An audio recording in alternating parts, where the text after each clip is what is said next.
Pengawas Kelurahan dan Desa atau PKD untuk pemilu 2024 mendatang mulai dilakukan. Dari 212 pendaftar yang mengikuti seleksi, Bawaslu Prabu Muli hanya merekrut 37 PKD. Sejumlah warga Prabu Muli mengikuti tes wawancara penerimaan pengawas kelurahan dan desa yang dilaksanakan Bawaslu Kota Prabu Muli di setiap kecamatan. Dalam proses pendaftaran PKD yang dibuka sejak 14 hingga 19 Januari, setidaknya ada sekitar 212 orang yang mengikuti seleksi administratif dengan jumlah peserta terbanyak di Kecamatan Prabu Muli Timur, yaitu 50 orang lebih.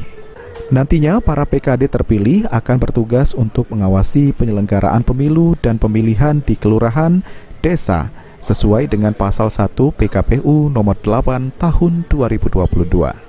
Jumlah PKD yang direkrut di Prabu Muli ada sebanyak 37 orang yang berhak lolos dan akan ditempatkan di 37 kelurahan desa. Keseluruhan sekota Prabu Muli itu yang diterima nanti 37 orang, satu orang per desa kelurahan. Yang sekarang kita lakukan ini lagi proses apa?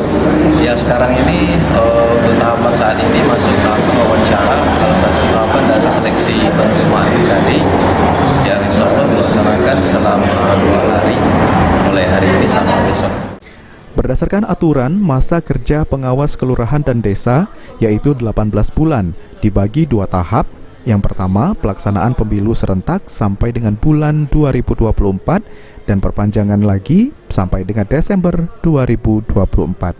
Setelah merekrut PKD, Bawaslu kembali membuka PTPS atau pengawas tempat pemungutan suara yang direkrut 2 bulan sebelum pelaksanaan pemilu.